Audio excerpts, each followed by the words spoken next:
आज आपण red sauce कसा तयार करायचा ते बघणार आहोत. हा रेड सॉस आपण लसाणे पास्तामध्ये वगैरे वापरू शकतो. तर एका कढईमध्ये मी तेल घातलेलं आहे आणि बारीक चिरलेला मी लसूण घातलेला आहे. तो छान परतल्यावर मी त्याच्यामध्ये कांदा घातला. तो छान आपल्याला गुलाबी रंगावर परतून घ्यायचा आहे. त्याच्यामध्ये मी हे लाल प्लेन तिखट घातलेलं आहे, मिरची पावडर, आणि 4-5 टोमॅटोची मी प्युरी केलेली आहे.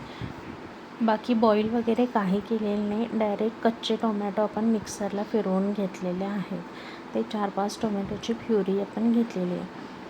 ह्याच्यामध्ये मी 4-5 चमचे विकतचा आपला टोमॅटो सॉस घालत आहे. तो छान घालून आपल्याला मिक्स करून घ्यायचा.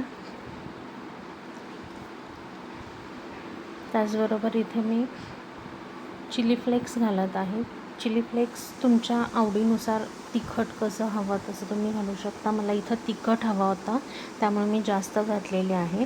त्याचबरोबर ऑरेगानो घातलेला आहे, ब्लॅक पेपर घातलेला आहे. ब्लॅक पेपरसुद्धा तुम्ही तुमच्या आवडीनुसार तिखटानुसार घालू शकता, चवीनुसार कोणाला कसं लागतं तसं.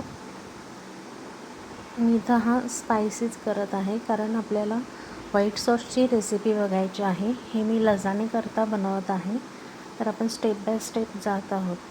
तर त्याच्यात मी चवीनुसार मीठ घातले आणि थोडा टोमॅटोचा टँगीनेस कमी करण्यासाठी थोडी साखर घातलेली आहे.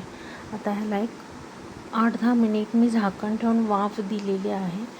तुम्ही बघू शकता आपला रेड सॉस हा तयार झालेला आहे.